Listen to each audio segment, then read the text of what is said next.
मी हात वर करा तुम्ही. Stock market is not my cup of T. नक्कीच, कारण तुम्ही इन्व्हेस्ट करत नाही. किती लोकांना वाटतंय? सगळ्यांना वाटतंय तुम्ही हात वर करत नाही. लाजू नका हात वर करायला. हा डेटा फार महत्वाचा आहे. आपण एक अत्यंत गंभीर आणि सिरियस विषयावर आज चर्चा करणार आहे. बघा, पैसा सगळ्यांना पाहिजे, महत्वाचं आहे का नाही? मी इथे बसून आता तुम्हाला सांगितलं की आपल्या सगळ्यांचे गोल कॉमन आहेत, तर तुम्ही म्हणाल काय साहेब बोलताय मी, कसं काय शक्य आहे?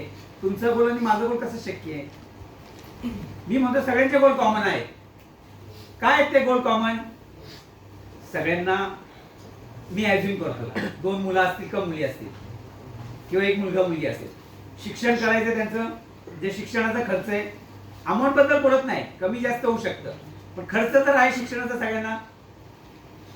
सगळ्यांना चांगलं घर राहायला घ्यायचंय, खर्च तर सगळ्यांना कॉमन आहे. सगळ्यांना चांगली गाडी घ्यायची आहे, खर्च तर कॉमन आहे. सगळ्यांना परदेशात फिरायला जायचंय, स्वप्न असतं, खर्च कॉमन आहे. सगळ्यांना मुलांचं ग्रॅज्युएशन, इंजिनिअरिंग, मेडिकलची फीस तुम्हाला माहिती आहे किती असते, ते खर्च करायचा आहे, गोल कॉमन आहे. काही लोकांची स्वप्न असतील की परदेशात आपल्या मुलांचं शिक्षण व्हायला पाहिजे, काय हरकत नाही, अशी गोल ठेवायलाच पाहिजे.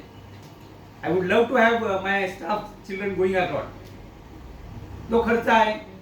सगळ्यांना रिटायरमेंट पर्पज पाहिजे, नको आहे का इथं कोणाला रिटायरमेंट पर्पज? 90 पर्यंत काम करणार आहे का? भारतामध्ये हे रिसर्च स्टडी आहे, ते आता मी तुम्हाला शेअर करतोय. लाईफ एक्सपेक्टन्सी म्हणतात त्याला. Life expectancy in India average, मी जेव्हा ॲव्हरेज बोलतो तेव्हा लक्षात घ्या, इज नाव 79 इयर्स. म्हणजे ॲव्हरेज भारतीय माणूस हा 79 वर्षापर्यंत जगतोय. मग कुणी 90-95 पर्यंत जगतोय, कुणी 60 मध्ये एक्सपायर होतो. ॲव्हरेज 79 आहे.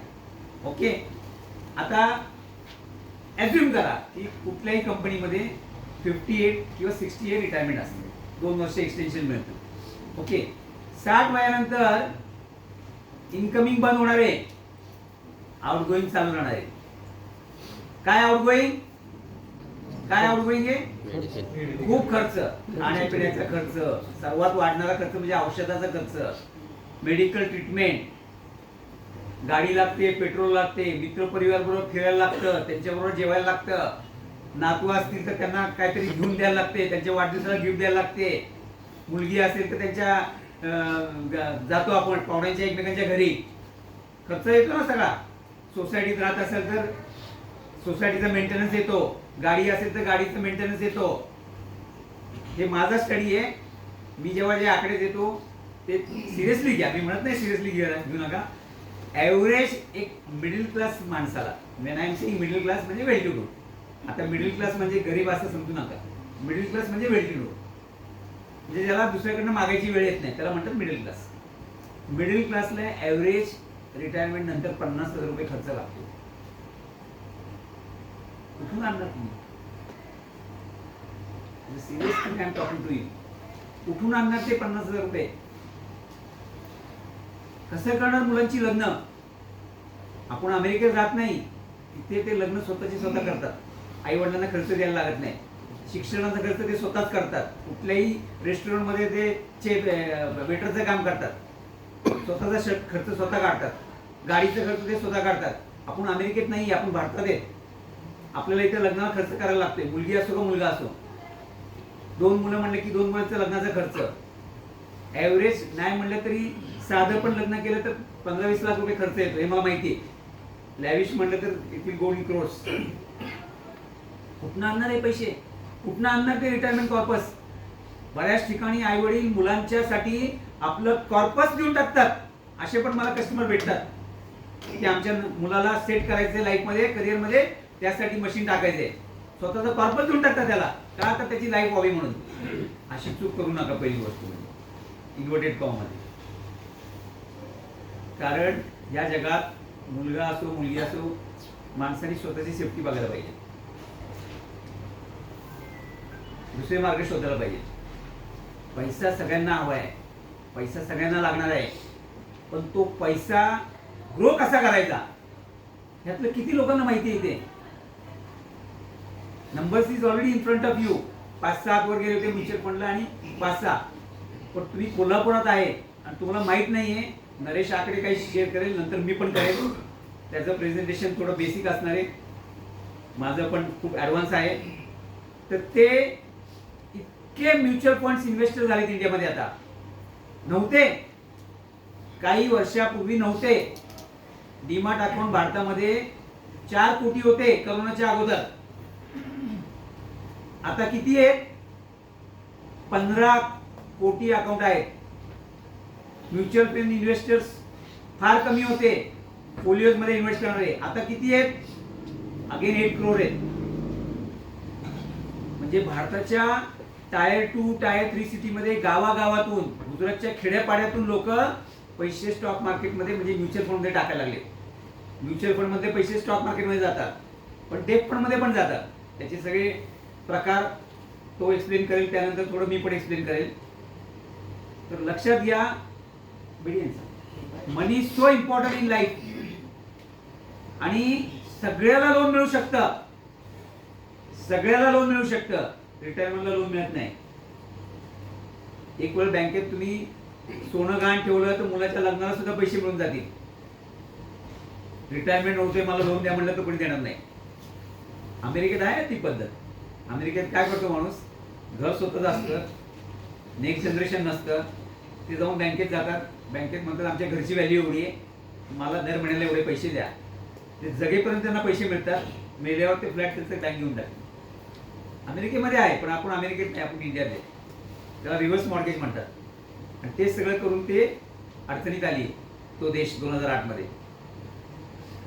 प्लीज अंडरस्टँड करा, money is most important thing in life.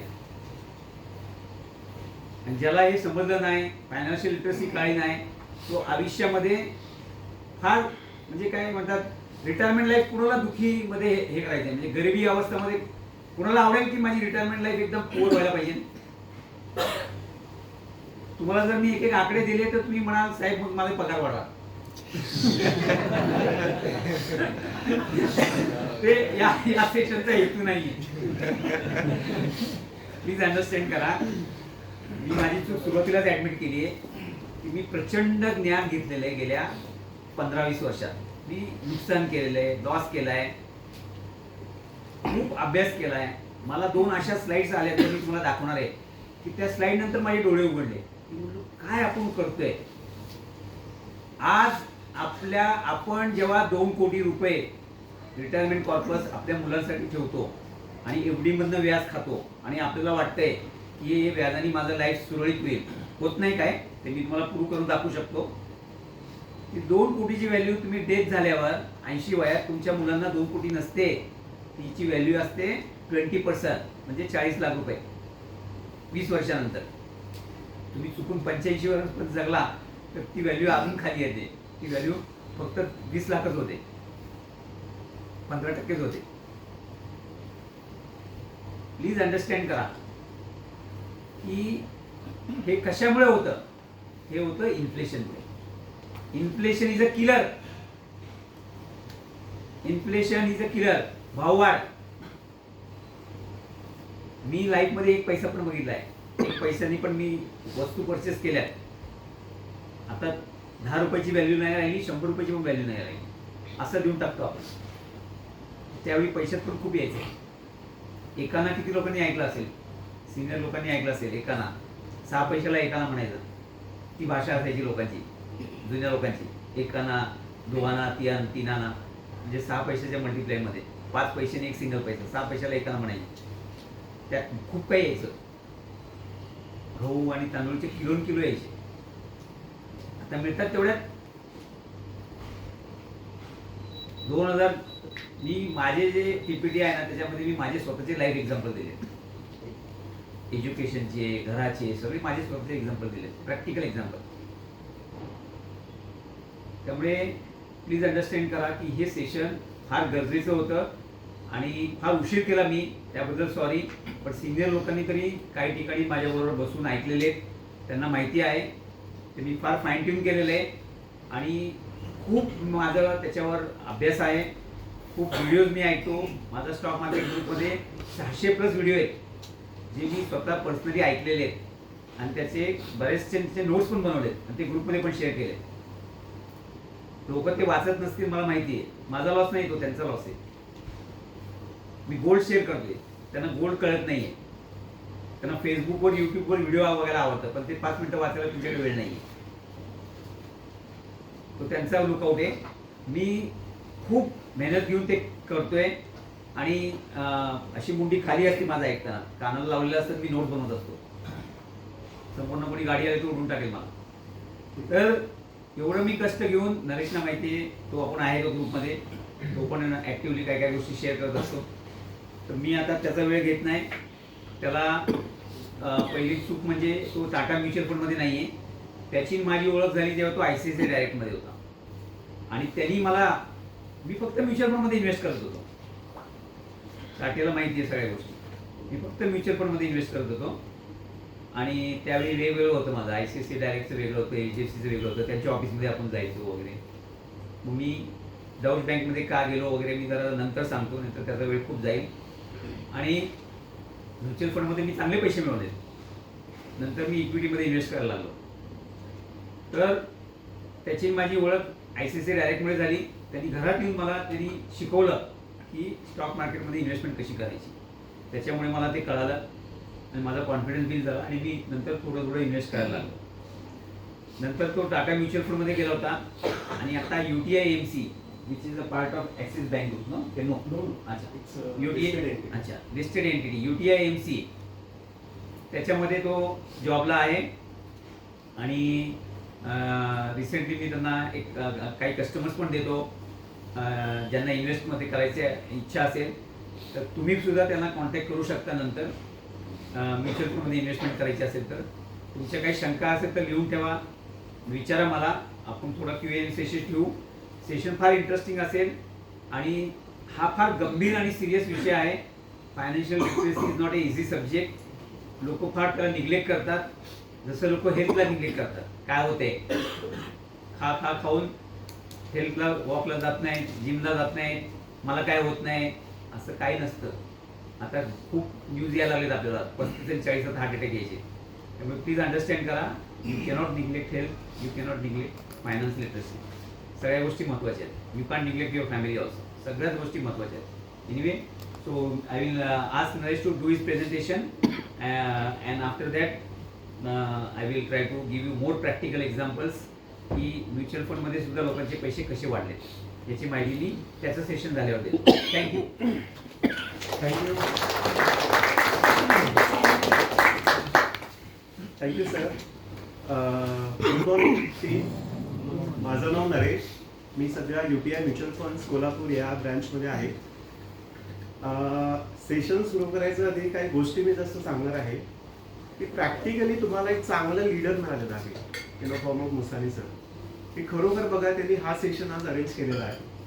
Basically professional आणि पर्सनल लाईफ हे वेगळे असतात प्रत्येकाचे, आणि हा जो विषय आहे हा पर्सनल आहे most of the times. So नक्की आम्ही तुम्हाला रिक्वेस्ट करतो पुढचे जे काही 1.5-2 तास असेल कॉशियसली तुम्ही बघा. आम्ही काय फक्त भीती काय असं दाखवलं नाही आहे, म्हणजे तो डेटा नाही आहे, बट हे फॅक्ट्स आणि फिगर्स असणार आहे. बरेच वेळा काय होते, ही गोष्ट आपल्याला माहीत नसते, आपण स्वतः ॲझम्पशन करतो. जसं इनिशियली सरांनी विचारलं की स्टॉक मार्केट म्हणजे काय, तर प्रॅक्टिकली आपल्याला काय वाटते, बेटिंग आहे, जुगाड आहे. बट प्रॅक्टिकली आहे का, तर ते आपण जाणून घेऊया. सो हे सेशन झाल्यावर तुम्हाला बऱ्याच गोष्टी माहिती करून मिळणार आहे. आता हा जो विषय आहे तो म्हणजे UTI स्वतंत्र. आता स्वतंत्र म्हणजे काय, इंडिपेंडंट. आपल्याला फायनान्शियली इंडिपेंडंट व्हायचं आहे. जसं सरांनी सांगितलं की आपल्याला रिटायरमेंट हे गोल सर्वांना येणार आहे. असं पण आहे का व्यक्ती की ज्यांना रिटायरमेंट हे येणार नाही आहे? कुठलीही कंपनी असू दे, starting from MD, CEO, employee, top management, middle management किंवा आपण जे ग्राउंडवरती काम करतो, सर्वांना रिटायरमेंट हे येणार आहे. रिटायरमेंटसाठी आपण काय करतोय, आता ते गव्हर्नमेंट जॉब नाही राहिले की पेन्शन नाही, त्याची जी काय प्रोव्हिजन आहे ती आपल्याला आत्ता केली पाहिजे. तर त्या लागणाऱ्या गोष्टी आपण बघूयात काही फर्दर स्लाइड्समध्ये. हा फार महत्वाचा विषय आहे. आपण काय करतो, सॅलरी आली की काय करतो आपण, आधी खर्च करतो आणि मग विचार करतो सेव्हिंगचा. खरं आहे हे? एबीसी पैसे आले, XYZ एक्सपेन्सेस, आणि मग ती राहते का हो सेव्हिंग्स प्रॅक्टिकली? हा जो विषय आहे ना एक्सपेन्सेसचा, त्याच्यामुळे राहतच नाही सेव्हिंग्स. आताही बघा ना, फ्लिपकार्ट आणि अमेझॉन वरती सेल चालू आहे. सो असं काय सेल यायला लागलेलं नाही, एक्सपेन्सेस म्हणजे कदाचित त्याच्यापेक्षा जास्त आपण करू. सो हा पॅटर्न कसा असायला पाहिजे, ideally it should B income minus savings. Savings हे आपण केलेच पाहिजे, महत्वाचे विषय आहेत फार. आपण जर आज सेव्हिंग्स केली नाही तर आपण स्वतः सेव्ह होणार नाही फ्युचरमध्ये, ते फॅक्ट आहे. आणि मग काय असेल ते एक्सपेन्सेस, काही फिक्स एक्सपेन्सेस असतात की त्याला ऑप्शन नाही आहे. फॉर एक्झाम्पल होम रेंट आहे, घराला जो खर्च लागणार आहे, ग्रोसरी आहे, एंटरटेनमेंट आहे, लहान बाळ असतील त्यांचे फीज असतील, किंवा थोडंफार आपल्याला फिरायला जावं लागते, फॅमिली ट्रिप्स वगैरे आपण करतो, एक्सपेन्सेस पण मस्ट आहेत. But ideally income minus savings, मग काय असेल तर तुम्ही खर्च करा. कारण इथं तुम्ही ऍडजस्ट करू शकता कमी जास्त, इथं तुम्हाला ऑप्शन नाही आहे. सो ही फॉर्म्युला फार महत्वाची आहे. पिझ्झा, आता आपण मस्तपैकी नाश्ता केलेला आहे म्हणून एक पिझ्झा पण आलाय समोर. सो बघा इथं काय विषय आहे की आता हा आपल्याला विषय लक्षात आला की आपण सेव्हिंग्स केले पाहिजे. बट सेव्हिंग्स म्हणजे सेव्हिंग्स बँक अकाउंट मध्ये ठेवून चालणार नाहीये. सेव्हिंग्स बँक अकाउंटचं व्याज दर किती आहे? किती? 3%. इन्फ्लेशन किती आहे हो? महागाई दर किती आहे? एव्हरेज 7% आहे ऑन पेपर. प्रॅक्टिकली 12% आहे. प्रॅक्टिकली सांगतो, प्रॅक्टिकली तुम्ही विचार करा. 8% आहे, त्यामध्ये पण ते wholesale price index, consumer price index हे असतात गोष्टी. आपण ठीक आहे 8% धरूया. तर मी जर माझी सेव्हिंग्स अकाउंट जर ठेवली तर काय होणार आहे? इन्फ्लेशन कमी होणार बघा यातून. हे ऍक्च्युअल रिटर्न मला मिळणार आहे. जसं सरांनी मगाशी सांगितलं की 2 कोटी आपल्याला दिसतात की आपण 2 कोटीचा कर्पस क्रिएट केलेला आहे. बट इन्फ्लेशन वजा करून ऍक्च्युअल अमाऊंट किती राहणार आहे? तर एवढेच राहणार आहे. सो आपण काय केले पाहिजे? सेव्हिंग्स तरी केले पाहिजे. खरं कुठल्या असेट क्लासला करतो, फक्त सेव्हिंग्सला ठेवून सेव्हिंग्स नाही म्हणता येणार. त्या सेव्हिंग्सला आपल्याला इन्व्हेस्टमेंट करायची आहे. दोघांमधलं अंतर बघूया. इन्फ्लेशनचे एक्झाम्पल जस्ट आपण बघू शकतो. हे रिअल फिगर्स आहेत. 2021 साली मूवीचं तिकीट 250 रुपये होता. ऍक्च्युली हे मेट्रो सिटीज पण कन्सिडर केलं जातं. सो त्यामध्ये आपलं मुंबई, बँगलोर, पुणे, कोल्हापूर सगळ्याचं ॲव्हरेज आहे. 250 रुपीज मूवी तिकीट आहे. आपण जर फक्त इन्फ्लेशन 5% कन्सिडर केला, 8% पण नाही म्हणत आहे, तरी मूवी तिकीट हे कितीपर्यंत जाऊ शकते? 1029. सिमिलरली हेअर कट, आयडियली 250 रुपये रेट होता 2021 साली. 5% जर कन्सिडर केला तर ऑलमोस्ट सेम. ब्रेड, कॉफी, हे रिअल फिगर्स आहेत. 2050 साली हे रेट बघायला मिळणार आहेत आपल्याला. आणि हा रेट आपण ऍक्च्युअल पेक्षा कमी झालेला आहे, फक्त 5%. असं धरूया की फ्युचरमध्ये इन्फ्लेशन कमी झालं, जे होणार नाही, तरी 5% धरलेलं आहे आपण. तरी हे फिगर्स आपल्याला त्या गोष्टीसाठी किंवा त्या सर्व्हिससाठी तेवढे पैसे आपल्याला मोजावे लागणार.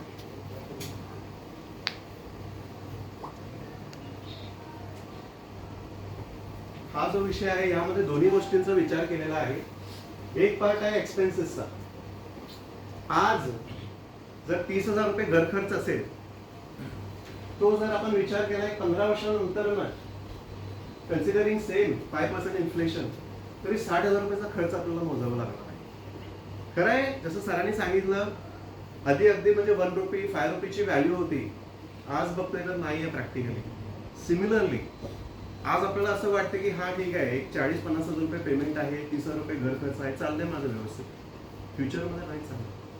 इन्फ्लेशन हा फार फार डेंजरस आहे आणि इन्फ्लेशनला आपण स्किप करू शकत नाही.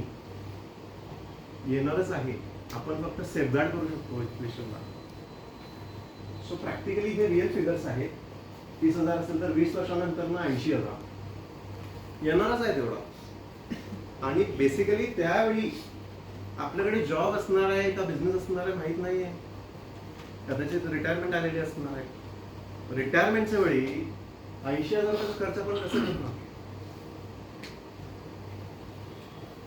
सिमिलरली सेव्हिंग्स, मी जो विषय सांगितला की तुम्ही म्हणता ठीक आहे मी बचत करतो, सेव्हिंग्स अकाउंटला ठेवून टाकतो पैसे.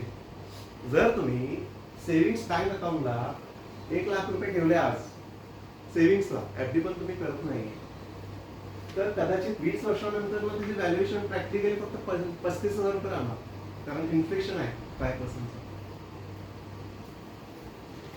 सो इन्फ्लेशन हे दोन्हीकडे इम्पॅक्ट करतो. आज आपल्याला जे एक्सपेन्सेस आहेत प्लस जे सेव्हिंग्स राहणार आपले. हे बघा, आपण सेफगार्ड करू शकतो इन्फ्लेशनला. इन्फ्लेशन हे येणार आहे, आतापर्यंत आलेलं आहे, फ्युचरमध्ये पण येणार आहे. जसं आपण काम करतो बेसिकली प्लांटला, धोकासाठी आपण काय करतो, सेफगार्ड करतो, टूल्स वापरतो. सिमिलरली आपल्याला सेफगार्ड केलं पाहिजे. What is safeguard from inflation? Start savings, the earlier you start the better. आज यांची एज कमी आहे, मला वाटतं या व्हर्टिकलमध्ये तुम्ही आज केलं पाहिजे प्रॅक्टिकली गोष्टी. लगेच तुम्ही स्टार्ट करा, तुम्हाला लगेच बेनिफिट त्याचा दिसेल. कारण प्रॅक्टिकली आपलं आता लाईफ एवढं राहिलं नाहीये. कदाचित प्रॅक्टिकली 58-60 एज पर्यंत रिटायरमेंट आहे. तुम्ही 40-45 आला की तुम्ही रिटायरमेंट घेऊ शकता. आपला लाईफस्टाईल तसं झालेलं आहे. सो द अर्लियर आपण लवकरात लवकर सुरू करू, म्हणजे लवकरात लवकर आपल्याला रिटर्न्स मिळतील. दुसरी गोष्ट, progress from saving to investing. हे नेक्स्ट स्लाइडमध्ये याचं ब्रीफ दिलेलं आहे. दोघांमध्ये अंतर आहे. मी बचत तरी करतोय, खरं फक्त बचत अकाउंटला ठेवतोय का ते आपण कुठेतरी इन्व्हेस्ट करतोय, या दोघांमधला डिफरन्स बघू आपण. Put money to work rather than keeping it ideal. Cash ठेवून पण चालणार नाहीये घरी. You work hard to earn money, make the money work hard for you. हा फार महत्वाचा विषय. आज आपण काम करतो, पैसे मिळवतो, पैसे आपल्यासाठी काम केलं पाहिजे, त्यासाठी इन्व्हेस्टमेंट मस्ट आहे. Benefit from power of compounding. 8वा अजूबा आहे हा कंपाऊंडिंगचा. हे बेसिकली हे थेरोटिकल पार्ट आहे. जेव्हा मुसानी सर प्रेझेंटेशन घेतील ना, हे तुम्हाला प्रॅक्टिकली फिगर्स बघायला मिळतील. कंपाऊंडिंग म्हणजे काय असतं.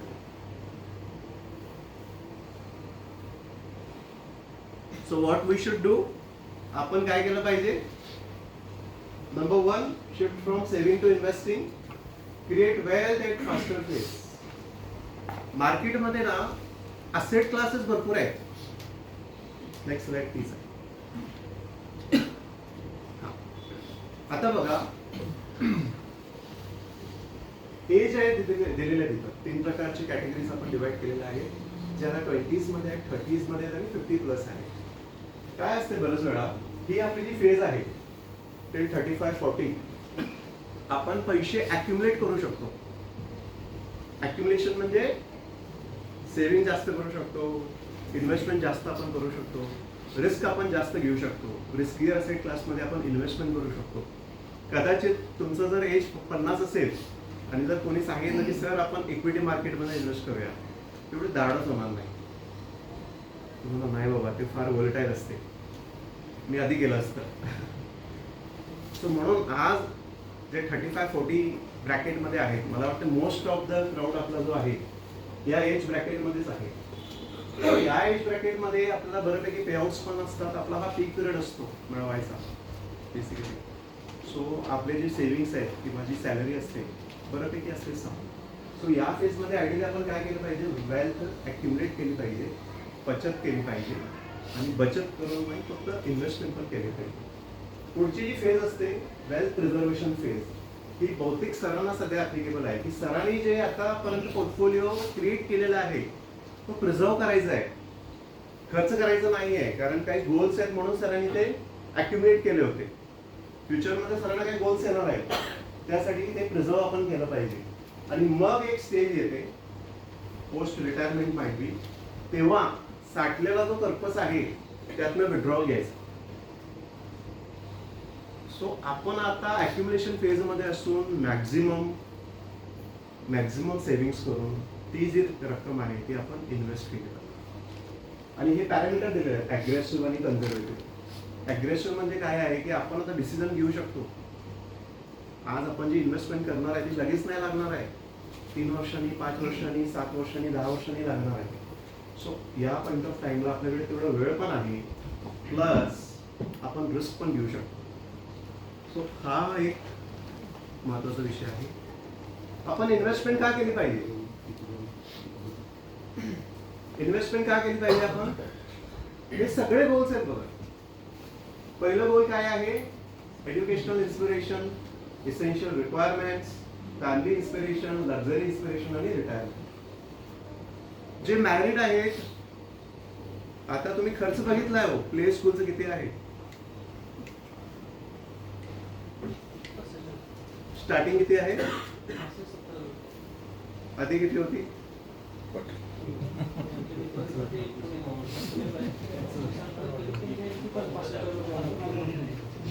मिनिमम 60-65. जोरात बोल सगळ्यांना, सांग जोरात. प्रॅक्टिकल सांगा सर. आमचे मित्र एक आहेत अभिजित माने म्हणून, त्यांची मुलगीला ऍडमिशन घ्यायचं होतं प्ले ग्रुपला. त्यांना बोलता बोलता विषय झाला, तेव्हा म्हटलं, मी म्हटलं त्याला की माझा मुलगा आता म्हणजे मराठी शाळेतच आहे, फी वगैरे काय नाही म्हणलं, शाळेतून सगळं मिळते. तर तो म्हटला की माझ्या मुलगी फी 65,000 रुपये म्हणून, आणि त्यात मी कमीत कमी म्हणजे कमीत कमी फी असणारी शाळा शोधली म्हणते 65,000 रुपये पुण्यात. फॅक्ट आहे. मग बॉटम ऑफ द एसेन्स, पुण्यात जाऊ नका.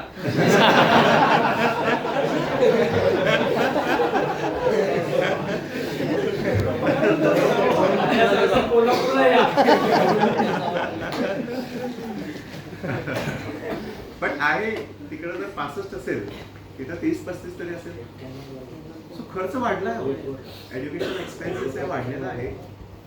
खरं आहे ना, हे म्हणजे सुरुवातचा फेज आहे. प्ले, ज्युनियर, सिनियर, 1ली ते 10वी, परत हायर एज्युकेशन, हे खर्च येणार आहेत आपल्याला. सो इन्व्हेस्टमेंट करताना आपण ऑब्जेक्टिव्ह सेट करू शकतो, गोल सेट करू शकतो. ही जी पर्टिक्युलर इन्व्हेस्टमेंट आहे ती का करतोय आपण?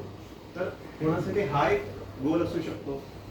इसेन्शियल रिक्वायरमेंट्स, फॉर एक्झाम्पल माझ्याकडे घर आहे, खरं कधीतरी तुम्हाला रिन्यू करावं लागणार आहे, किंवा फर्स्ट फ्लोर आहे कुठेतरी, सेकंड फ्लोर बांधायला लागणार आहे. हे गोष्टी पण गोल्स म्हणून आपण ट्रीट करू शकतो. आज तुम्ही जर फक्त इंटेरियर केला घराचा तरी खर्च येतो बऱ्यापैकी. सो हाही एक ऑब्जेक्टिव्ह असू शकतो इन्व्हेस्टमेंटचा. त्यामध्ये तुम्ही कन्झ्युमर ड्युरेबल्स घ्याल, फ्रीज घ्यायची आहे फॉर एक्झाम्पल, किंवा फर्निचर घ्यायचं आहे. हा पण ऍक्च्युली लागणं तर मोठा खर्च आहे. फॅमिली इन्स्पिरेशन्स, फॅमिलीची इच्छा आहे की आपल्याला एक फॉरेन ट्रिप करायची आहे किंवा डोमेस्टिक ट्रिप करायची आहे, तरी बऱ्यापैकी खर्च लागतो. सो तोही आपल्यासाठी एक मोटिवेशनल फॅक्टर म्हणून गोल आपण ठरवू शकतो. फॅमिली इन्स्पिरेशन्स, लक्झरी इन्स्पिरेशन्स, आज यांच्याकडे 2 व्हीलर आहे, आपला एक असतो की आपण एक 4 व्हीलर घ्यायची पर्टिक्युलर एजला, तोही एक तुम्ही गोल सेट करू शकता. किंवा रिटायरमेंट, हे तरी सर्वांना येणार आहे, त्याला ऑप्शन नाही. भले तुम्ही इथे कॉम्प्रोमाइज करू शकाल, तिथं ऑप्शनच नाही आहे रिटायरमेंटला. सो हे जे गोल्स आहेत ना, याला आपण डिवाइड करू शकतो, शॉर्ट टर्म आणि लॉंग टर्म. कारण मला जर गाडी घ्यायची असेल 4 व्हीलर, तो माझ्यासाठी शॉर्ट टर्म गोल आहे.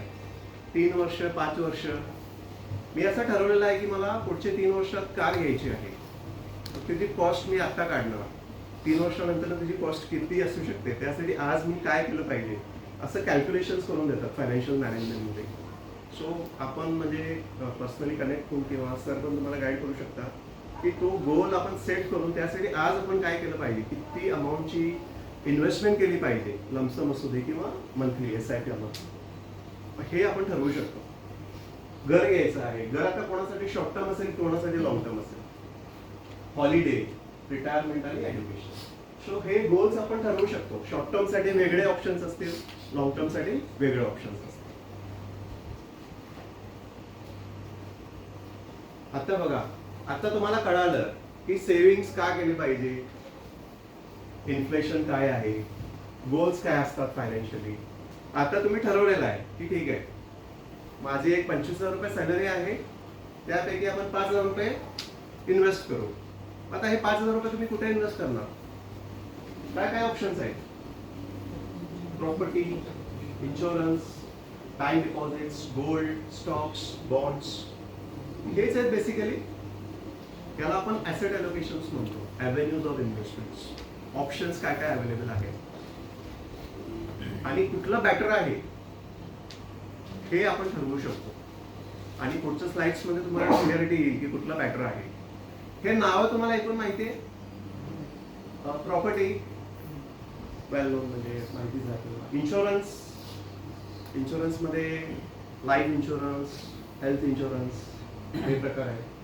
बँक डिपॉझिट्स, एफडी मला वाटते मोस्ट ऑफ द स्टाफने केली असेल एफडी, सो हे चांगलं माहिती असणार आहे. किती व्याजदर किती मिळतो एफडीला? किती? 7% जर लॉंग टर्म केलं तर 7.5 7% डोक्याला पाणी. त्यातनं परत इन्कम टॅक्स कट होतो, तो मायनस केला तर अजून खाली येते. ठीक आहे, आपण 6% धरूया. 7 धरूया. 7% धरूया. 7 पतसंस्थांनी चालू केलं गावात.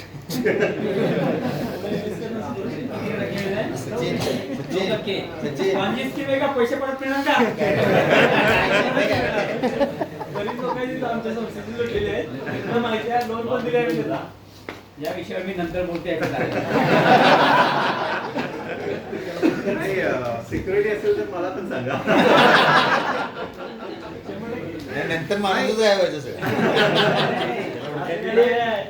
संस्थांचे जे अधिकारी असतात ना, ते त्यांच्या मुलांना मशीन वगैरे घ्यायला लोन देतात, बस तुमच्याकडे पैसे संपले, नो डिव्हिडंड नो काय, आणि तुमचे पैसे नाहीत आमच्याकडे. आणि जाते किंवा याला शोधायला जायचं. आणि मारता पण येत नाही.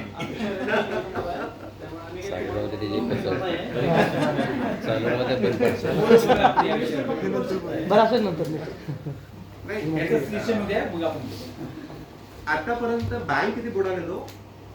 बोलायला की बुडालेत ना, काही आहे. हो, आपण काही. नाव नको घ्यायला. गेले की काय आहे. नाही माहिती म्हणजे बेसिकली कोल्हापूरचं नाव आहे. 8-9% देऊन पण ठीक आहे, मी म्हणतो ठीक आहे 8-9-10% मिळाले. खरं सेफ आहे का हो? आपण जे एवढं कष्ट करतो, एवढं पैसे मिळवतो, सेव्हिंग्सची इन्व्हेस्टमेंट आपण केली, सेफ्टी हे बघणं महत्त्वाचं आहे. तुमची आज बँकेत कुठली बँक असू दे, मी सर पर्सनली घेऊ ना, कुठली बँक असू दे, तुम्ही जर 1 कोटीची एफडी केली आणि ती जर बँक बुडाली तर किती मिळतात हो पैसे? 5%. Perfect. 5%. 5 lakh is the maximum. 5 लाखांचा हा इन्शुरन्स असतो. भले माझे 2 कोटी असू दे, 5 कोटी असू दे, 5 लाख मला मिळणार सेफ्टी. म्हणजे ठीक आहे, 9%, 10% मिळतात आपल्याला. इन्फ्लेशनला बीट पण करत नाही प्रॅक्टिकली, तरी पण मी केले, ठीक आहे सेफ्टी आहे, मला व्होलॅटिलिटी नको, कमी जास्त होतात ते नको, तरी सेफ्टी महत्वाची आहे हो भाऊ ना. सो सेफ काय आहे मग तर बघूया. How should be our investment? Should help you fight inflation. तुम्ही भले एफडी करा, सेव्हिंग्स अकाउंट मध्ये ठेवा, कोणालाही द्या, मित्रांमध्ये इंटरेस्टवर. अजिबात नको. असा सल्ला देऊ नका. त्याच्यातच पैसे बुडतात. आलेली रिटर्न सरांचं काय पर्सनल एक्सपिरियन्स आहे बहुतेक. सो इन्फ्लेशन बीट केलं पाहिजे. हे इन्फ्लेशन फार धोकादायक आहे, मी जसं म्हणालो, बीट केलं पाहिजे. हा तुम्ही किती देताय? 12% बीट होतं ना इन्फ्लेशन, ठीक आहे, बेटर आहे. सेफ्टी बघणं महत्वाचं आहे. Provide income van you need it. गरज जेव्हा असेल आपल्याला, फॉर एक्झाम्पल आज तुम्ही इन्व्हेस्टमेंट करताय 10 वर्षांसाठी आणि 3-4 वर्षांनी काहीतरी अनसर्टन इव्हेंट घडला, इमर्जन्सी आली, अर्जन्सी आली, ते पैसे आपल्याला काढता यायला पाहिजे, आपण अडकून नसायला पाहिजे. ठीक आहे, मी एक 10 लाख इन्व्हेस्ट केले मला 4-5 लाख रुपये लागणार, तेवढे मला काढता यायला पाहिजे, लॉक इन नको. हा विषय महत्वाचा. Provide income value needed, be accessible and usable in parts and portion. जसं 10 लाख आहेत, मला काय 10 लाख नाही लागणार, 3-4 लाखच लागणार, काढता यायला पाहिजे. Grow in value and appreciate over time, वाढले पाहिजे ते पैसे, स्टेग्नन्सी ठेवून चालणार नाहीये. Be realisable at fair value and low cost. आता कसं असते बघा, इन्व्हेस्टमेंट ऑप्शन भरपूर असतात, पण काय काय इन्व्हेस्टमेंट ऑप्शनला ना खर्च जास्त घ्यावा लागतो. Example ULIP. तुम्हाला युलिप्स माहिती आहे मार्केटमध्ये? युनिट लिंक इन्शुरन्स प्लॅन हा एक प्रकारचा इन्शुरन्स असतो, इन्शुरन्स कंपनी प्रोव्हाइड करतात आपल्याला. ते म्हणतात की तुमचे पैसे आम्ही पुढे स्टॉक मार्केटमध्ये इन्व्हेस्ट करू, ओके, आणि त्यासाठी ते लाईफ कव्हर पण देतात आपल्याला. आपण जेवढा प्रीमियम डिसाईड करतो त्याचं 10 टाइम्स, म्हणजे लाईफ कव्हर पण आहे, आणि जे पैसे आहेत ते पुढे स्टॉक मार्केटमध्ये इन्व्हेस्ट करतात. खरं याला खर्च भरपूर आहे हो प्रॅक्टिकली. तुम्ही जर कॅल्क्युलेशन्स कराल ना तर ते तुमच्याकडनं प्रीमियम ॲलोकेशन कॉस्ट घेतात, नॉर्मली 5 to 6% असते. मॉर्टॅलिटी कॉस्ट घेतात, लाईफ कव्हर देतात म्हणून, फंड मॅनेजमेंट कॉस्ट घेतात, आणि God gifted GST. So practically तुम्ही जर खर्च बघाल ना तर 8-9% खर्च घेतात ते वर्षाला. मी म्हणतोय जर ठीक आहे त्यांनी स्टॉक मार्केटमध्ये पैसे लावले किंवा म्युच्युअल फंडमध्ये लावले, 12% मिळाले. आता 12% आपल्याला रिटर्न मिळाले, तर खर्च झालाय 8-9%, प्रॅक्टिकली मिळाले किती रिटर्न हे पण बघणं महत्वाचं आहे. मार्केटमध्ये मिससेलिंग भरपूर होते. So LIC is sold as an investment. Such a wrong thing done by sales people. Absolutely. आणि आता त्यांनी जे सांगितलं ना ते अनुभवातून मी गेलेलो आहे. मला टॅक्स सेव्हिंग करायचं होतं, मी पुण्याच्या ICICI बँकेत गेलो आणि 40,000 रुपये सेव्ह केले. मला त्यांनी हातात रिसीट 32,000 रुपयाची दिली आणि I was shock, deeply shock. Direct 25% त्यांनी माझे कट केले. की त्यांनी आता जे 4 चार्जेस सांगितले ना त्याच्यासाठी, म्हणजे आता माझे 32 ते 40 होण्यासाठी 25% रिटर्न यायला पाहिजे. आणि नंतर मी सारखं ICICI बँकेच्या त्या प्रुडेन्शियलच्या ऑफिसमध्ये जाऊन बघायचो की माझं युनिटमध्ये काय वाढते का. शेअर मार्केट वाढलं तरी ते वाढायचं नाही का, तर यांनीच त्यांचे पैसे घ्यायला लागले. त्यामुळे unit is a very bad product, we should never invest. मी वाईट अनुभव घेतलेला आहे. हा तेच आहे. Thank you sir. Low cost efficient असायला पाहिजे ना. ठीक आहे 12% द्यायला लागले, 1-2% ठीक आहे हो, समजू शकतो. आणि हे जे 12% आहेत ना पोस्ट एक्सपेन्सेस आहेत. प्रॅक्टिकली फंडनी 14-15% रिटर्न दिलेलं असतं. सो हे वजा करून 12-13% होतं.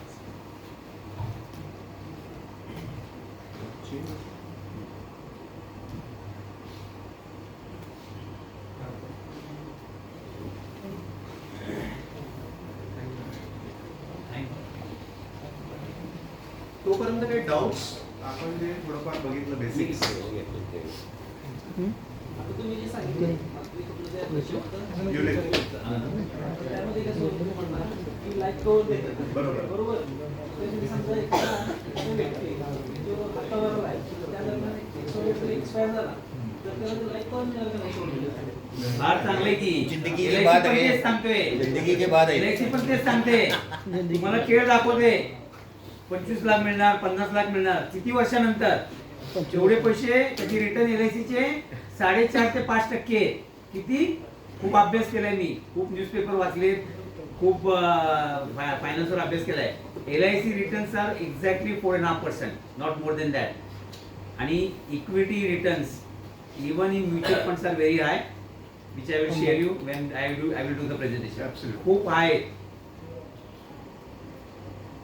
त्यामुळे ते LIC मध्ये तुम्हाला हे दाखवतात की तुम्ही गाजर की तुम्हाला 25 लाख मिळणार, 50 लाख मिळणार.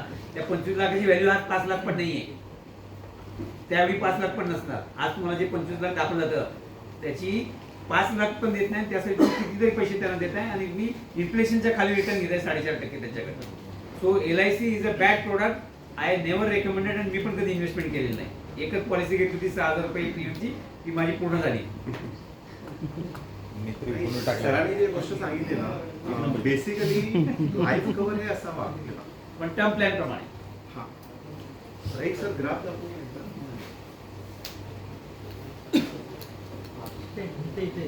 लॅपटॉप एक चाललंय आता काय पडलं फक्त visible असायला. किती वर्ष आपण ठेवायचं काय पैसे किती पडत किती अमाऊंटला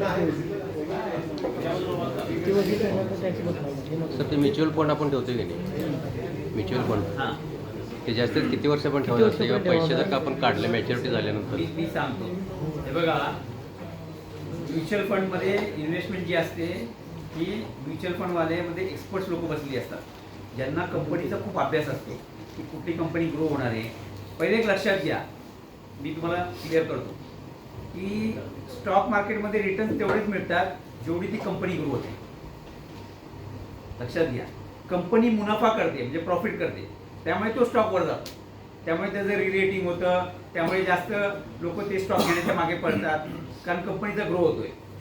तर कंपनीमध्ये लोक इन्व्हेस्ट करतात स्टॉक मार्केटमध्ये म्हणजे म्युच्युअल फंडवाले. म्युच्युअल फंडमध्ये मॅनेजर्स आहेत ज्यांना पूर्ण अभ्यास असतो की या कंपनीची आता कंडिशन काय मार्केटमध्ये, की आता पुढे ग्रो होणार आहे का नाही, याला कॉम्पिटिशन कोणाचं आहे, या कंपनीचं आपलं मॅनेजमेंट कसं आहे, यांचं प्रोडक्ट नवीन आहे का नाही, यांना फॉरेन थ्रेट आहे का, इंडियन थ्रेट आहे का, खूप अभ्यास करून त्याचा एक करेक्ट भाव काढतात ते की ह्या रेटला त्याची व्हॅल्यू आहे आणि त्या व्हॅल्यूला ते परचेस करतात त्याच्या खाली असेल तर.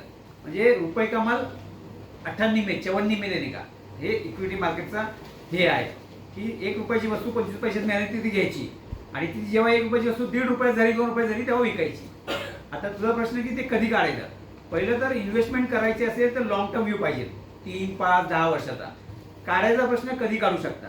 आता मी म्युच्युअल फंड सोमवारी विकायचो, माझ्या अकाउंटमध्ये बुधवारी पैसे यायचे, तिसऱ्या दिवशी पैसे माझे जमावायचे. इक्विटीमध्ये आपण जेव्हा डायरेक्ट इन्व्हेस्ट करतो 5 मिनिटात पैसे येतात अकाउंटमध्ये. किती? 5 मिनिटात 90%. 10% तुमचे विदिन 24 आवर्स येतात. आत्ता विकलं की 5 मिनिटात SMS येतो, पैसे अकाउंटमध्ये जमा झाले. इतकं लिक्विड आहे. 5 मिनिटात तुम्ही तुमची एवढी पण मोडू शकत नाही, तुम्ही गोल्ड पण विकू शकत नाही. गोल्ड विकताना काय हाल झाले मी सगळे सोचलेले, मी त्यातनं पण गेलेलो आहे.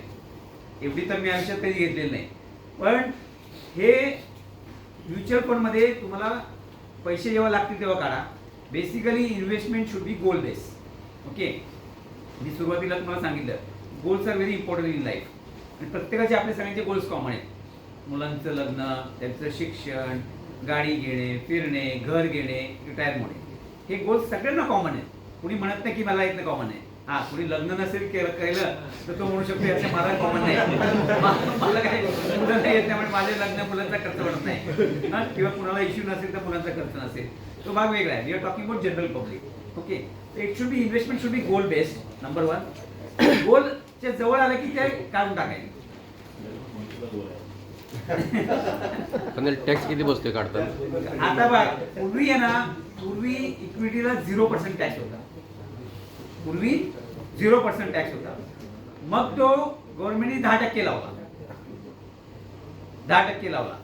आता शॉर्ट टर्मला 20% आणि लॉंग टर्मला 15%. बरोबर. करेक्ट आहे. येस. तो 0चा 10 केला. मी जेव्हा हे PPT प्रेझेंटेशन करत होतो मार्केटमध्ये सगळ्यांना, आणि तुम्ही लोक बसत असाल तेव्हा तर ते त्यावेळी 0% रिटर्न होता, टॅक्स होता. मग त्यांनी 10% आणला आणि आता रिसेंट बजेटमध्ये त्यांनी 15% केलाय. आणि शॉर्ट टर्म म्हणजे काय, 1 वर्षाच्या आत विकलं तर टॅक्स 20%. पण तुम्ही टॅक्स कशावर भरताय, तुमच्या प्रॉफिटवर, प्रिन्सिपलवर नाही. तुम्ही एकाचे 2 लाख केले तर तुम्हाला 20,000 रुपये टॅक्स येईल शॉर्ट टर्म मध्ये. पण 1 वर्षानंतर विकलं तर 15. बरं, इक्विटीमध्ये डायरेक्ट इन्व्हेस्ट केले की तुम्हाला डिव्हिडंड येतो, खूप बोनस शेअर मिळतात. बोनस शेअर आले की ते रेट हाफ होतो. पण स्टॉक मार्केट का वाढणार याची बरीच कारणं आहेत. मला बोलायला गेलं तर मी अख्खा दिवस बोलू शकतो, एवढा अभ्यास आहे. त्यामुळे मी याचा संपू द्या, नंतर मी बोलतो.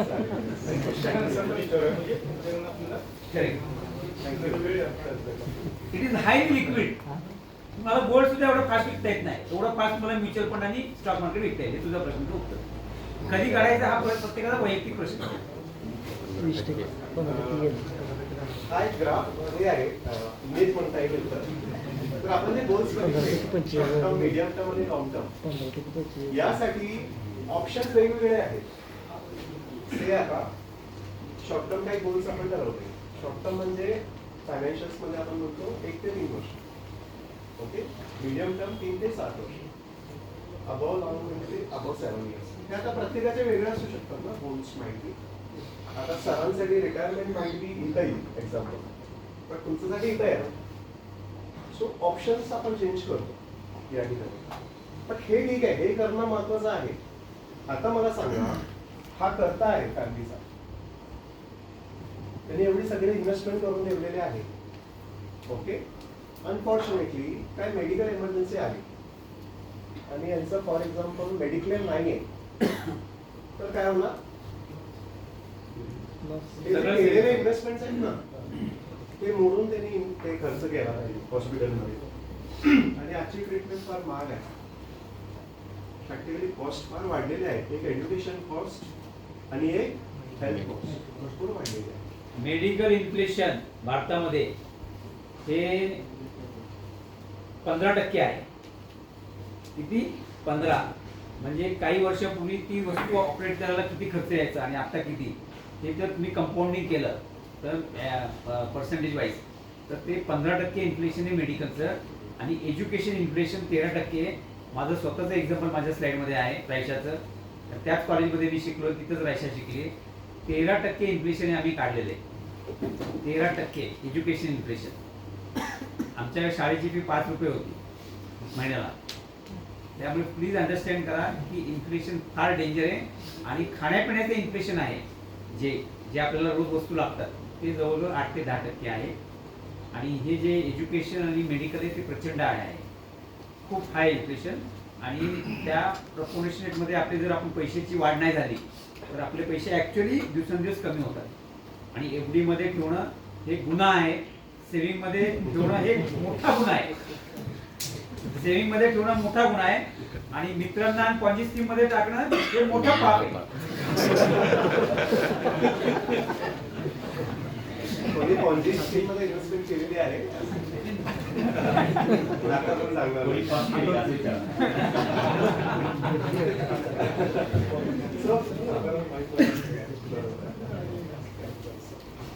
सो बेसिकली करताना जर उद्या काय झालं इथे मेडिक्लेम मध्ये नाहीये तर काय होणार, हे जे इन्व्हेस्टमेंट आपण बघितले किंवा जे केलेले आहेत ना, हे कुठेतरी रिडीम करून सेल करून खर्च आपल्याला द्यावा लागणार. अनफॉर्च्युनेटली ऍक्सिडेंटली हे जर नाही राहिले तर माझी फॅमिली काय करणार?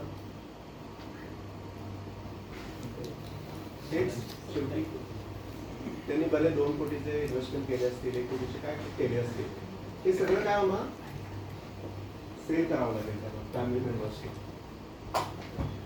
कारण घर खर्च ते काय थांबणार नाही, लायबिलिटीज काय कमी होणार नाही. सो इन्व्हेस्टमेंट करायचं आधी एक बेस असतो, तिथं आपण हेल्थ आणि प्युअर टर्म प्लॅन दोन गोष्टी आधी घ्यायच्या. कारण ही जी आपण इन्व्हेस्टमेंट केलेली आहे तिला हात लावायचा नाही. उद्या या मेंबरला काय झालं, हेल्थ इन्शुरन्स आहे, कॅशलेस काय असेल रिइन्व्हेस्टमेंट करून स्क्वेअर अप होऊ शकतो. नाही राहिले तर टर्म प्लॅनचा जो हे येतो सम ॲश्युअर्ड येतो आपल्याला. मी युलिप आणि इथं एन्डोर्मेंट प्लॅन म्हणत नाहीये लाईफमध्ये, प्युअर टर्म प्लॅन म्हणते. त्यावरती आपण डिटेलमध्ये बघू शकतो कारण टर्म प्लॅन हे वेगळं कन्सेप्ट आहे. सो टर्म प्लॅन आणि मेडिक्लेम हे आपण आधी घ्यायला पाहिजे, हे बेस आहे इन्व्हेस्टमेंटचा. त्याच्याशिवाय इन्व्हेस्टमेंटच करायची नाही, त्याची सुरुवात करायला पाहिजे.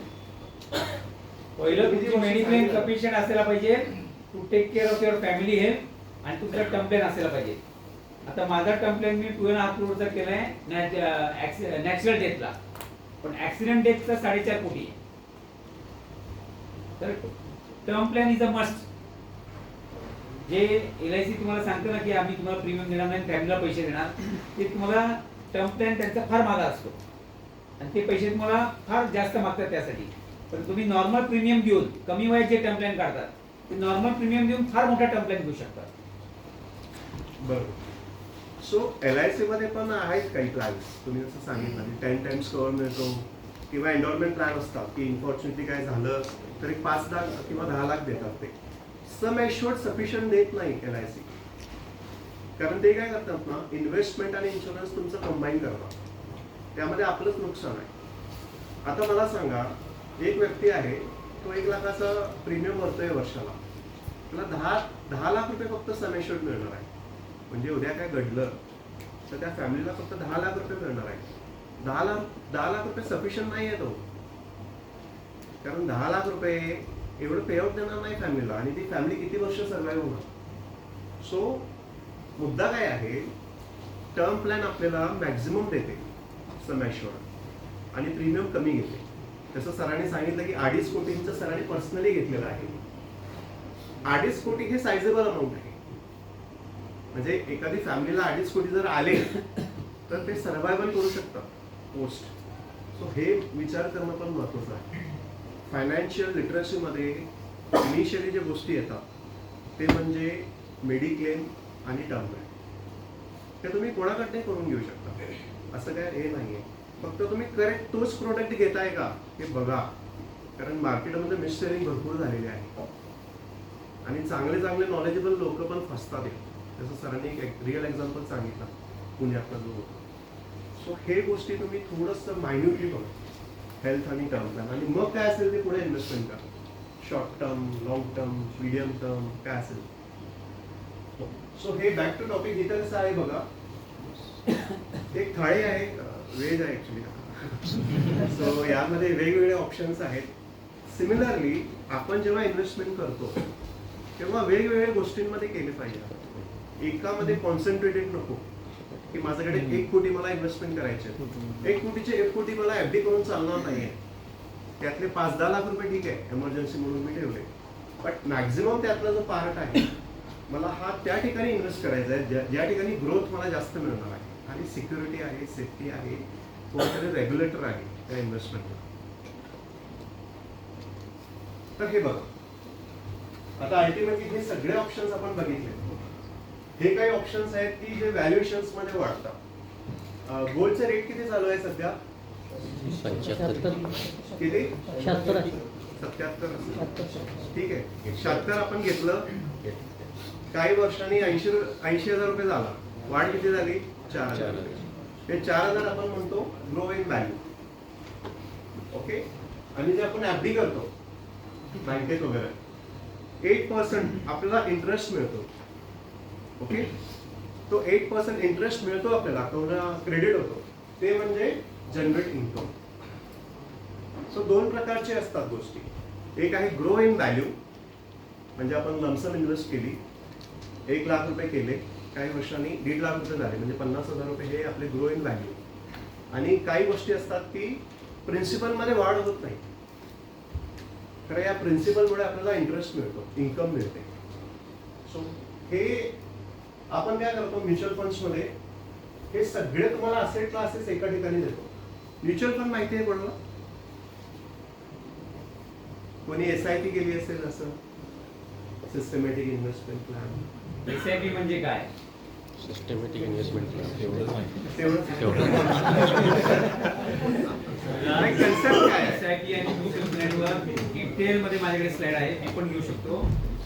प्लीज अंडरस्टँड करा, SIP म्हणजे म्युच्युअल फंड नाही. SIP is a systematic investment plan. म्हणजे तुम्हाला तुमचे पैसे थोडे दर महिन्याला टाकायला लागतात, त्याला म्हणतात SIP. जसा माणूस अख्खं कलिंगड एकदम खाऊ शकत नाही किंवा अख्खं केक एकदम खाऊ शकत नाही, त्याला पीसेस करायला लागतात. ओके, तरच आपण ते खाऊ शकतो. तसं SIP मध्ये आपण सिप म्हणतात. सिप काय, कॉफी असं पिऊ शकतो का आपण डायरेक्ट? चहा नाही, सिप घेतो ना, 1 सिप घेतो, थांबतो, सिप घेतो. सो दर महिन्याला थोडंसं SIP झालं पाहिजे. Systematic investment plan. ती म्युच्युअल फंडमध्ये आपण कुठले म्युच्युअल फंड सिलेक्ट करायचे, कशात करायचे, कशात रिटर्न जादा आहेत, तो कव्हर करेल नंतर मी पण करेल. Thank you sir. So let's talk about mutual fund. तर काय वाटतं तुम्हाला हे म्युच्युअल फंड म्हणजे काय असतं? म्युच्युअल म्हणजे काय? आपण इन्स्टा किंवा फेसबुकला बघतो म्युच्युअल फ्रेंड्स, म्युच्युअल असतात. तसं म्युच्युअल फंड म्हणजे काय आहे? आपण सगळे इन्व्हेस्टर आहोत. कोणी 1,000 रुपये लावले, कोणी 5,000 लावले, कोणी 10,000 लावले. कुठे लावले? एका फंडमध्ये लावले. कलेक्टिव्हली यायला लागल्यात पैसे, कलेक्टिव्हली यायला लागल्यात. कुठे कोणाकडे यायला लागल्यात? हे एका कंपनीकडे यायला लागल्यात. आणि ही जी कंपनी आहे त्यांचं काम काय आहे? की आपल्याला आता नॉलेज नाही आहे पैसे कुठे लावायचे, कधी लावायचे, कुठला स्टॉक घ्यायचा, कधी काढायचा, हे जे सगळ्या गोष्टी आहेत ते सगळं कंपनी बघते. त्या कंपनीला आपण म्हणतो असेट मॅनेजमेंट कंपनी. असेट तुमच्याकडनं जी रक्कम येते त्याला मॅनेज करतात. हे जे फंड्स आलेले असतात ना, ते कुठं लावायचे, कधी लावायचे, हे मेन महत्वाचे डिसिजन असतात. ऍक्च्युली स्टॉक मार्केटमध्ये 5,000 पेक्षा जास्त कंपन्या लिस्टेड आहेत आणि भरपूर सेक्टर्स आहेत. आता प्रॅक्टिकली तेवढा वेळ आहे का आपल्याकडे? नाही आहे. कारण कोणाचा बिझनेस आहे, कोण जॉबमध्ये आहे, तेवढा वेळ आपण देऊ शकत नाही. आणि किती कंपन्यांचा आपण रिसर्च करणार, किती कंपन्यांना आपण अभ्यास करणार, लिमिटेशन्स आहेत आपल्याला इंडिव्हिज्युअल लेवलला. आणि ही कंपनी काय करते हे बघा. Investors pool there money, mutual funds. Mutual fund पुढे काय करतात? स्टॉक्स किंवा सेक्युरिटीज मध्ये इन्व्हेस्ट करणार. आता इन्व्हेस्टमेंट केल्यानंतर जे रिटर्न्स जनरेट होणार हे पास आउट करणार आपण इन्व्हेस्टर. सोपं आहे. आपल्याला काहीच करायचं नाही, फक्त इन्व्हेस्टमेंट करायची आहे. बाकीचे जेवढे डिसिजन्स आहेत मी जे सांगितले, गोल्ड चांगला आहे, इक्विटी चांगला आहे, कुठला स्टॉक आहे, large cap, mid cap, small cap, हे सगळं ही कंपनी बघून घेणार. कॅपेबल आहे का? आहे. म्युच्युअल फंड 1963 मध्ये फॉर्म झालेला आहे, युनिट ट्रस्ट ऑफ इंडिया. आणि इट इज हॉनर्ड की UTI पायोनियर आहे इंडस्ट्रीमध्ये. युनिट ट्रस्ट ऑफ इंडिया या नावाचं ही जी कंपनी आहे UTI म्युच्युअल फंड, ती 1963 मध्ये फॉर्म झालेली आहे. So we are pioneer in this industry. त्यामुळे आमच्याकडे हे सगळ्या गोष्टी आहेत. प्रोफेशनली मॅनेज आहे, लो कॉस्ट. म्युच्युअल फंडला कॉस्ट तुम्हाला काय वाटते? हे एवढं सगळं करायला लागलं किती कॉस्ट घेत असतील? मॅक्झिमम 2%. मॅक्झिमम 2% फक्त अॅन्युअली. पूर्ण वर्षाचे फक्त 2% पर्यंत आपण घेऊ शकतो charges. It is not on profit, it is on the principal amount. It is on the principal. ते महत्वाचं आहे. जेवढं आपण Actually invest amount जास्त होते. कन्व्हिनियंट आहे, इझी आहे हो म्युच्युअल फंड. काय लागत नाही, बेसिक KYC लागते आणि you are done with investment. Easily liquidable आहे. तुम्ही भले आज इन्व्हेस्टमेंट करताना म्युच्युअल फंडमध्ये म्हणताय की मला 10 वर्ष लागणार नाही, बट लागले इन केस इन बिटवीन तुम्ही काढू शकता. तुमचे पैसे आहेत, तुम्ही कधीही रिडीम करू शकता, काढू शकता. बट गोलचा विचार करा आधी. इनिशियली तुम्ही जेव्हा ती इन्व्हेस्टमेंट करत होता, काय पर्पजनी केलेली आहे तो विषय असायला पाहिजे डोक्यात. आणि तरी तुम्ही कम्फर्टेबल असाल की ठीक आहे मी फ्युचरमध्ये ॲडजस्ट करणार, मला लागणार आहे रक्कम, तरच तुम्ही रिडीम करा. अदरवाईज इट इज ॲडवाइजेबल की तुम्ही काढू नका. एक डिसएडव्हान्टेज ॲक्च्युली काढता येतात पैसे. बरेच वेळा आम्ही बघितलेलं आहे प्रॅक्टिकली. इन्व्हेस्टर्स भरपूर इन्व्हेस्टमेंट करतात आणि मग 2-3 वर्षांनी रिटर्न दिसले की काढतात पैसे, विच इज फार डेंजरस. ज्यांनी कोरोनात पैसे काढले they are regretting today. Covid नंतर मार्केट डबल झालाय हो. म्हणजे 20 साली कोणी जर एक 10 लाख रुपये लावले असते तर आज 25 लाखांपेक्षा जास्त व्हॅल्युएशन आहे. मस्त म्युच्युअल फंड मध्ये, स्टॉक मध्ये नाही. स्टॉकचं वेगळं. स्टॉकचं तर सांगतो मी मला रिटर्न कसे. ते प्रॅक्टिकल एक्झाम्पल तुम्हाला दाखवतील. बट हे म्युच्युअल फंड मध्ये कसं आहे की तुमचं काही इन्व्हॉल्वमेंट राहत नाही. तुम्ही वेळ द्यायला पाहिजे अजिबात नाही.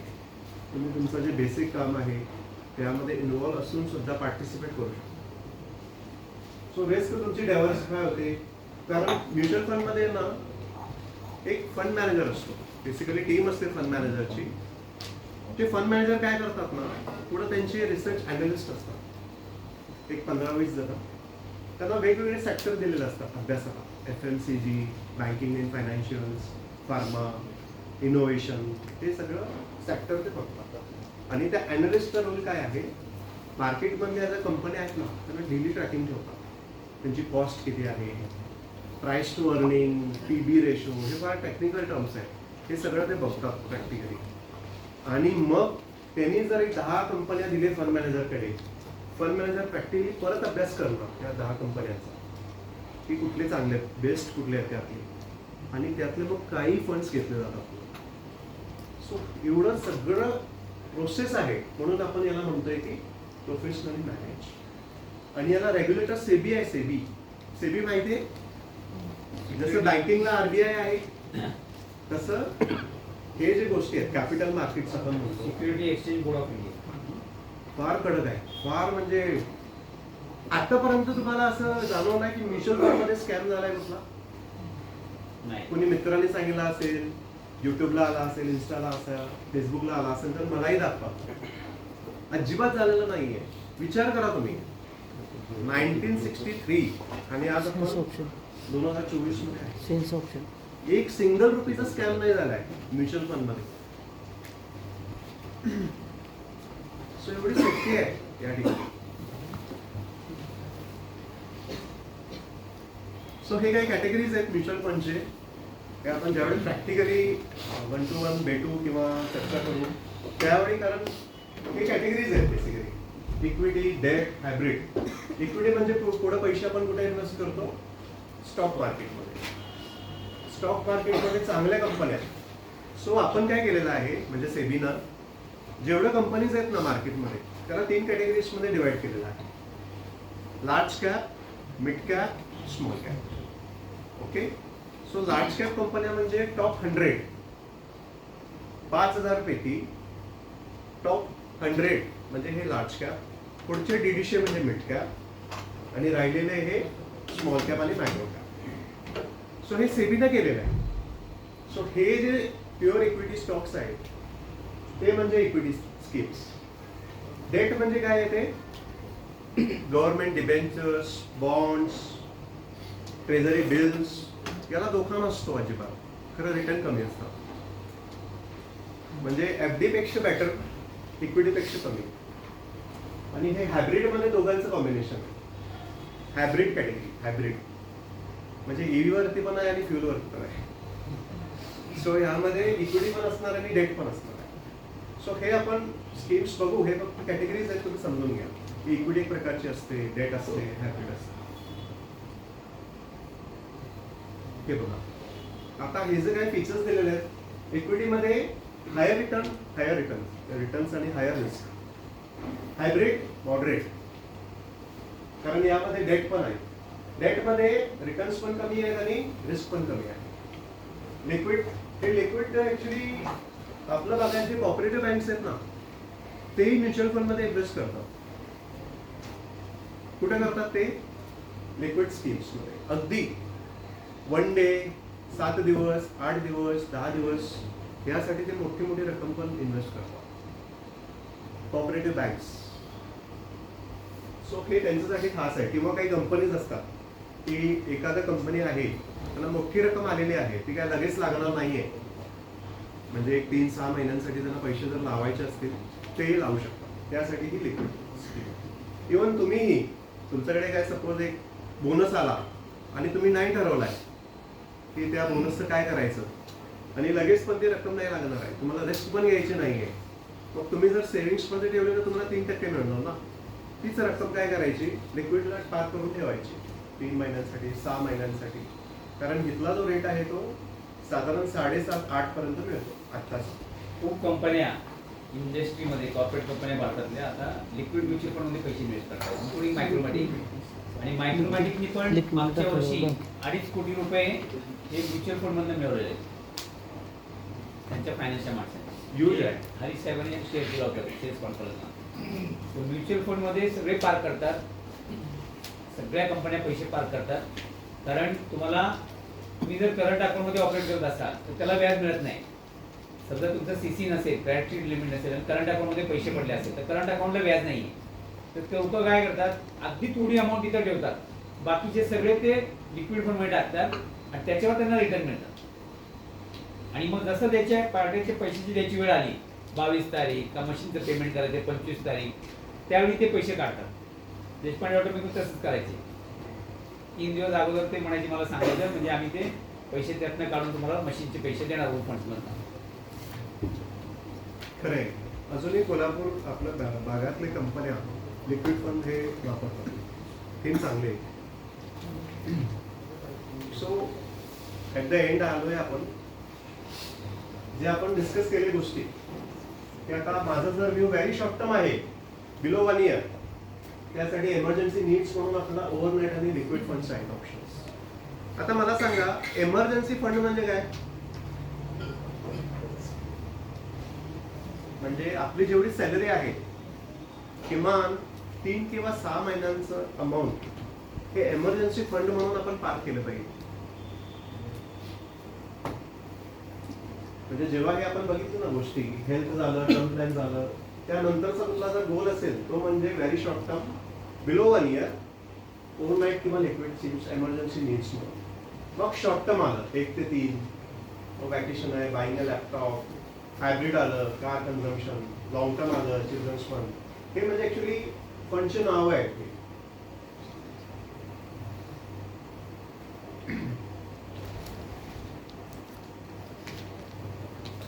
What is SIP? आता म्युच्युअल फंड मध्ये जर इन्व्हेस्टमेंट करायची झाली तर आपल्याकडे 2 ऑप्शन्स आहेत. एक आहे SIP, एक आहे लमसम. SIP हे पाथ आहे, ऑप्शन आहे फक्त म्युच्युअल फंड साठी. बरेच लोकांना असं वाटतं की SIP वेगळं आहे आणि म्युच्युअल फंड वेगळं आहे. नाहीये. म्युच्युअल फंड एकच आहे. मला जर पार्टिसिपेट करायचं असेल म्युच्युअल फंड मध्ये, त्यासाठी माझ्याकडे 2 ऑप्शन्स आहेत. एक आहे SIP आणि एक आहे लमसम. SIP म्हणजे दर महिन्याला ठराविक रक्कम, तुम्ही ठरवायची रक्कम की किती इन्व्हेस्टमेंट करायची आहे. अगदी तुम्ही 500 पासून पण सुरुवात करू शकता SIP मध्ये. महिन्याला 500 महिन्याला. पण मॅक्झिमम ठेवा तुम्ही, कारण आपण बघितले गोष्टी, इन्फ्लेशन बघितले, गोल्स बघितले, फ्युचरमध्ये कॉस्ट किती लागणार हे बघितले. सो हे कसं आहे, काय फीचर आहे, offered for discipline investment of a certain amount on a pre-decided date in a specific mutual fund scheme. तारीख पण तुम्ही सांगायची, अमाऊंट पण तुम्ही सांगायचं, एकदा फॉर्मॅलिटी करायची, ऑटोमॅटिकली नेक्स्ट मंथ पासून पैसे अकाउंट मधनं डेबिट होणार, बँक अकाउंट मधनं, आणि त्या ठराविक स्कीमला पैसे ट्रान्सफर होणार. एक डिसिप्लिन अप्रोच आहे. Normally been in a salaried, मी पण सॅलरीड आहे, आपल्याला SIP हे योग्य आहे ऍक्च्युली. इन बिटवीन लमसम पण करायचं आपण, बोनस आला, मोठी एक रक्कम आली, पण SIP मस्ट आहे. किमान तुम्ही सुरुवात करायची असेल तर SIP पासून करू शकता. Better option.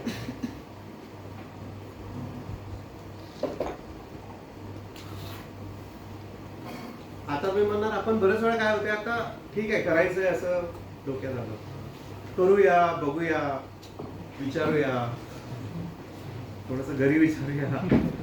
काय होते हे डिसिजन्स पुढे फरक आहे बघा. एक्झाम्पल आहे, हा रिअल एक्झाम्पल. एक व्यक्ती आहे, त्यांचं नाव आहे रोहित आणि एक आहे मोहित. रोहितची एज आहे 20 एज आहे. त्यांनी 10,000ची SIP चालू केली. ठीक आहे. रिटायरमेंट कधी आहे? 60, आयडियली 60. ओके. 10,000 रुपये टाकतोय दर महिन्याला 40 वर्षांसाठी. ओके. रिटायरमेंट एज सेम आहे 60. सिमिलरली एकाची एज आहे 30, मोहितची. त्यांना रिटायरमेंटसाठी किती वर्ष राहिले? 30 वर्ष. यांना किती मिळाले? 40. यांना जास्त मिळाले ना, यांना कमी मिळाले. तर अमाऊंट सेम केलेली आहे दोघांनी. आता बघा, रोहित 48 लाख रुपये त्यांनी काय केलं? इन्व्हेस्ट केली. 10,000 रुपये दर महिन्याला 40 वर्ष. तुझा कर्पस बघा किती झाला. हे रिअल एक्झाम्पल आहे. 3,24,00,000. आता बघा, यांनी लेट स्टार्ट केलं. मोहित यांनी पण 10,000ची SIP केली का? तर लेट केलं ऍट द एज ऑफ 30. भांडवल किती? 36 लाख. Market valuation 1,41. अंतर किती राहिला?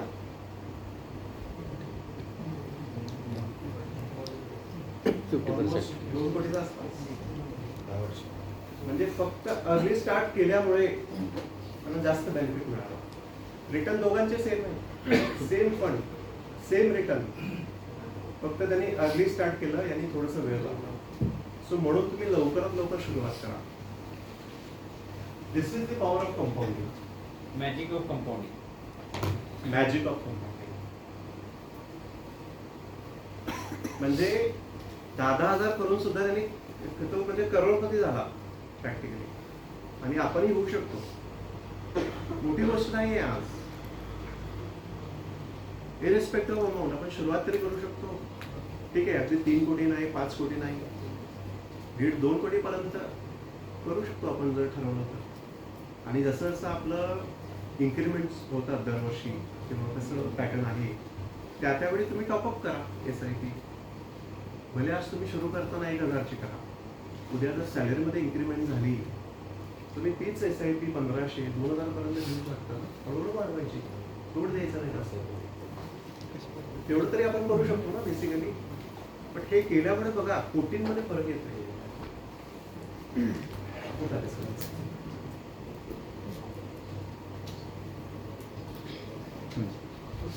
आता जर म्युच्युअल फंड मध्ये इन्व्हेस्टमेंट करायची असेल तर एकदम बेसिक आहे. KYC लागते, पॅन कार्ड, आधार कार्ड, बँक अकाउंट. कंपल्सरी आपलं हे सगळं म्हणजे चेक वगैरे कॅश अलाउड नाही. सो एकदम हे ऑफिशियली सगळं करावं लागते व्हाईटमध्येच असं. स्टेप्स सोपे आहेत, आपण ते समजून घेऊया आणि मग एकदा तुमची KYC झाली की तुम्ही इन्व्हेस्टमेंट करू शकता. म्हणजे यामध्ये डिमॅट अकाउंटची पण गरज नाही आहे बेसिकली. म्युच्युअल फंड फक्त करायचं असेल बेसिक फक्त KYC रिक्वायरमेंट. दोन्ही ऑप्शन्स आहेत, ऑफलाईन, ऑनलाईन. ऑनलाईन प्रिफरेबल आहे, सोपं आहे ऑप्शन. नॉमिनी वगैरे कंपल्सरी आहे, हे गोष्टी आहेत. थँक्यू नरेश. थँक्यू.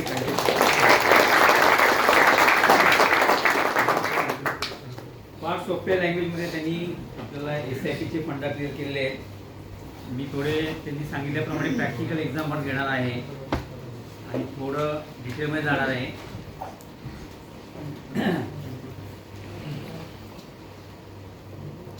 ओके. एकच